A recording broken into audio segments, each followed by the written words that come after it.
Welcome back to the 100% completionist guide for Dragon Quest VIII. Following up from last episode, we will be exploring the Farebury region. We've got quite a bit of items that we can collect as well as a side quest that we can do in this area. Today, we will also march into our first dungeon in search of Kalderashas' crystal ball, so stay tuned. Let's get right into it. We'll start by taking the back exit on the northwest side of town. Upon leaving the town, we have a chat with King Trode about what Valentina told us about her father's crystal ball. After discussion, it was decided that the party would retrieve the real crystal ball from the Waterfall cave, and once done, we would ask Kalderashas to show us where Dulmagus is. King Trode then says that we should rest at the inn for tonight, where he and Medea stay outside because of all the commotion that happened with them being in town. We wake up and head back out the same exit where King Trode is waiting for us, and we set out to find that crystal ball. There are quite a bit of monsters in this area. Defeat at least one of every type so that you can fill them out in your bestiary. In this area of the map, we'll find two items, that being a seed of life and a pair of boxer shorts. Once you leave the town, head north through a corridor and you'll reach the coast. You should see a chest that contains a seed of life, and while roaming this region, make sure that you are fighting slimes. You need to beat at least 30 to be able to get one of the codex entries soon. If you head back to the path leading west from Farebury and follow it, you'll come across a broken bridge. From this bridge, head right into the forest, and there you will find a chest with a pair of boxer shorts. That should be it for this area. We'll head back to Farebury and leave out the southern exit this time. In this area of the region, you'll be able to find a seed of agility, 82 gold, a holy water, a tool bag key item, and 8 plain cheese. A bit south from the entrance of Farebury following the path, if you have killed at least 30 slimes at this point, you will see a giant gold slime called Cream Cara Slime. Take a picture of this for codex entry number 20, Creme de la Creme. If you don't see this slime before you get to the path that heads east, you will need to kill more slimes. I don't recommend fighting this slime at your current level as it will two-shot your party members. However, if you're better than me at this game, then go right ahead, but I will be doing this later. Following the path out of Farebury, we'll be heading south until we get near a cave, which we won't be entering just yet. Head around the back of the hill and you'll see another path heading upwards. Follow this path and you'll reach the Waterfall hut. Head inside. Talk to the man in the hut and he will tell you that he left his tool bag near a tree that had orange leaves. It is the only tree in this area that has those color leaves, so it's not that hard to find. Search the sacks on the wall of this hut to obtain a seed of agility and holy water. Leave the hut and go search for the orange tree. Head back towards Farebury and find the path that heads west. Continue along this path, you'll find the orange tree and the tool bag right up against the trunk.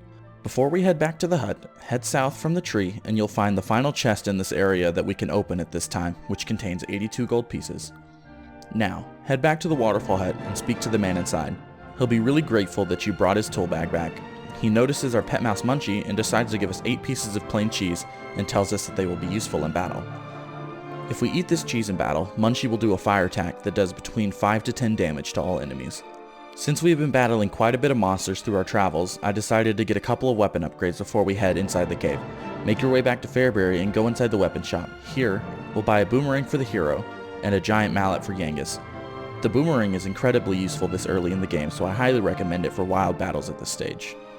We also buy a few medicinal herbs as they come in handy in the cave. Now that that's done, let's go back to the Waterfall cave. Upon reaching it, King Trode tells us to be careful and that he and Medea will be waiting outside. There are a few new monsters in here, that being the mischievous mole, skipper, and hammerhood. Watch out for the moles as they can psych up, but if you use the boomerang to hit multiple of them, they shouldn't be too much trouble.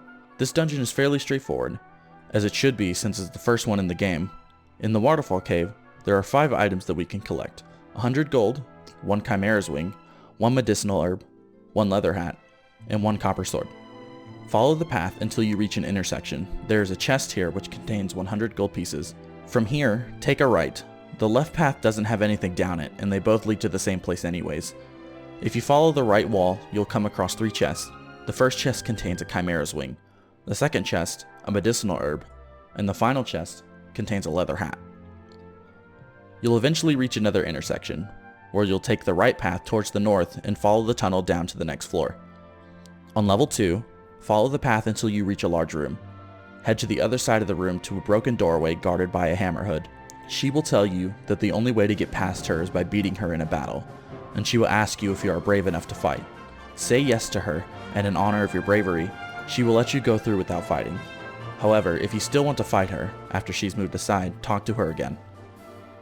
If you decide to battle her, Note that she can be a challenge if you are lower level than 2 or 3, and if you haven't healed.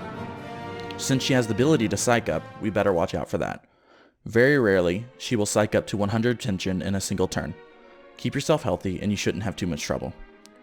After heading through this door, follow the path to the next intersection.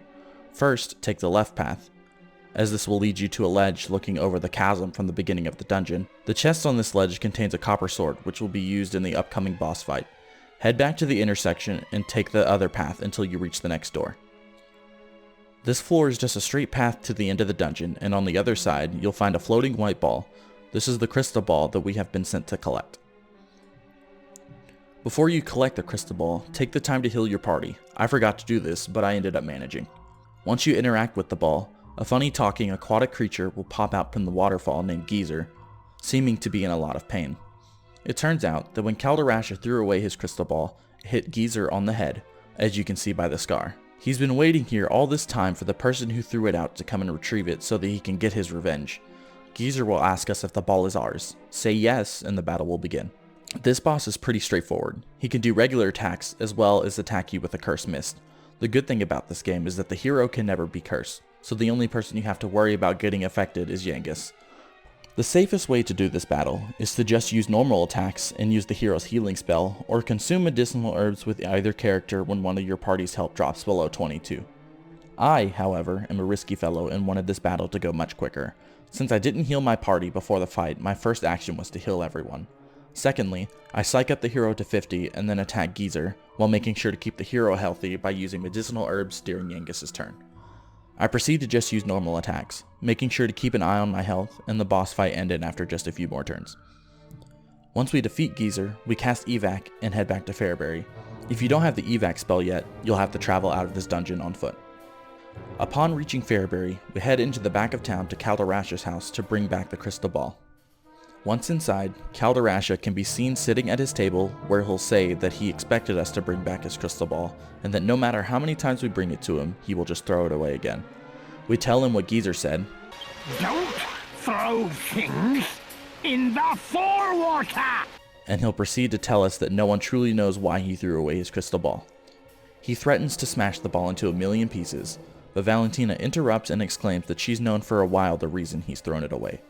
Apparently, he foresaw her birth parents' death, but she assures him that she doesn't blame him for their passing.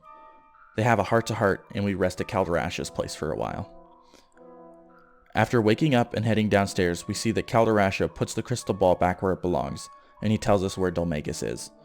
We discover that he's breaking through the southern checkpoint and that he murdered Master Rylus. Now the party must make haste in pursuit of Dulmagus. Thank you guys so much for watching. In the next episode, we will be exploring the Alexandria region. I'm very happy that you guys are enjoying this series. It helps me build the motivation to keep making these for you guys. But be sure to like the video if you enjoyed it. Follow my Twitter and join my Discord to keep in touch with me. Links are, as always, in the description down below. See you all next time.